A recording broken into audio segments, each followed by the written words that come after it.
We're continuing with Aztec Interdisciplinary Material Notes.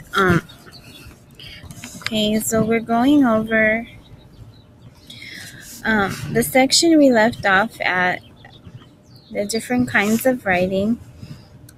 So when you have nonfiction, you have expository writing, which is informational, which means it teaches about nature and social issues. And the purpose of expository writing is to inform or to describe or to explain how things are or to explain an issue. Also, which can be used for essays, are argumentative writing. These are non-informational, which means it gives opinions or tells stories or entertains. These present reasoning and examples supporting ideas to persuade the reader to make an argument.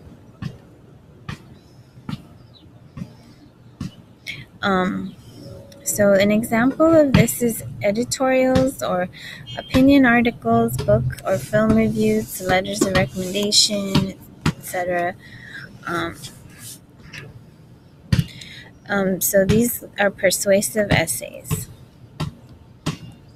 In writing essays, you should note that you should use valid, logically sound claims to make a solid and sound argument. You should use thesis summarizing a main idea or a claim. You should use textual evidence from your text that you're analyzing. And you should use examples and credible, trustworthy sources with accurate information. Books, journals, history artifacts, newspapers can be used for citing, so the reader can double-check your facts from the source if they choose. The word pathos means emotion, which is used to convince the reader. And the word logos, Logos, means logic or facts or stats or examples. So pathos, P-A-T-H-O-S, is emotion, and logos is logic or facts. And the next kind of writing is instructional writing, which is also informational. It teaches a task or describes a procedure or process, example, training materials, how-to guides, recipes, or user guides, such as for electronics. And the fourth kind of nonfiction writing is narrative writing, which are non-informational.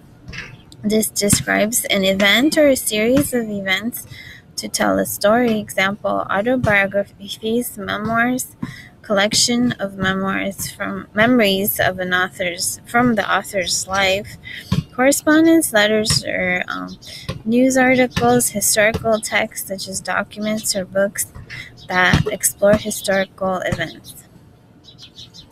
So the four types, once again, of nonfiction writing are two are informational, expository writing, and instructional writing.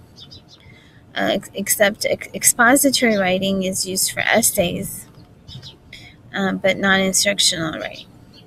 And argumentative writing and narrative writing are both non-informational, and argumentative writing is used for essays. Narrative writing is not. Okay, so for essays, you only used either expository, which is informational, or argumentative, which is non-informational. So it gives just opinions or entertains with stories. And the informational gives natural and social world information.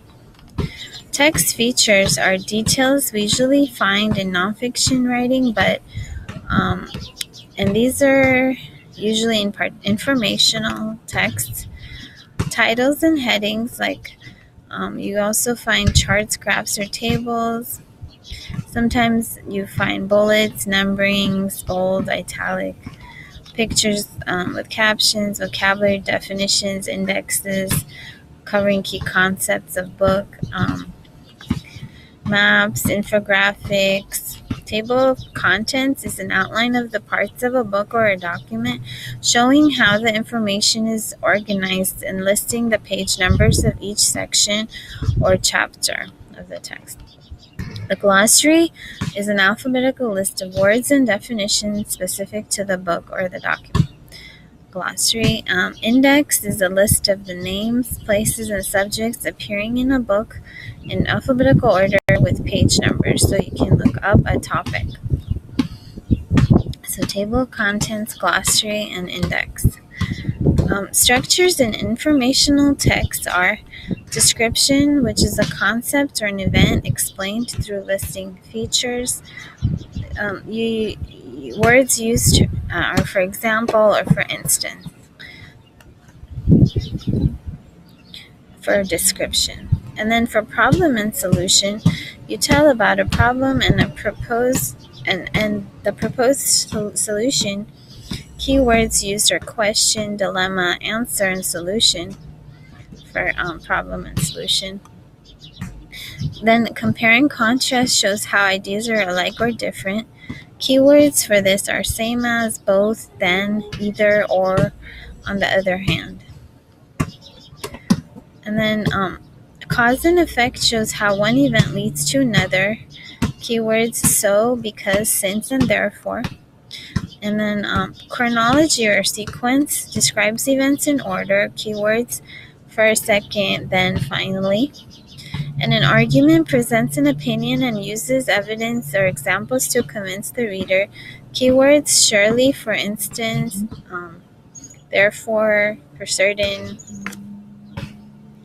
conclude. So those are all for nonfiction, I guess. Or for informational texts. Description, problem and solution, compare and contrast, cause and effect, chronology, sequence, and argument. So the next section is for fiction. In fictional writing, the writing is describing imaginary stories, events, and people. So literature is any writing that has lasting artistic merit. It can be, literature can includes also nonfiction, but it cannot be considered literature if it's just informational or instructional. Literature usually refers to poetry, prose, or short stories and drama. So literary elements exist in all fiction. These include plot, main events of a story, plot structure, the way the author creates sequence of events, conflict or the struggle between two forces important to the plot of the story, the setting, which is where the story takes place, character, which is the actor in the story, protagonist is the main force, and the antagonist is the force or character that the main character struggles against. So protagonist and the antagonist. So characterization is the way the writer creates characters. The point of view is who is telling the story. It could be first person, I or me, used in writing about self. Third person, he or she is used to speak about characters. The theme is a story idea or that is addressed. The theme, and then the tone is the attitude of the writer created through word choice or style, and the mood is the emotional response of the reader.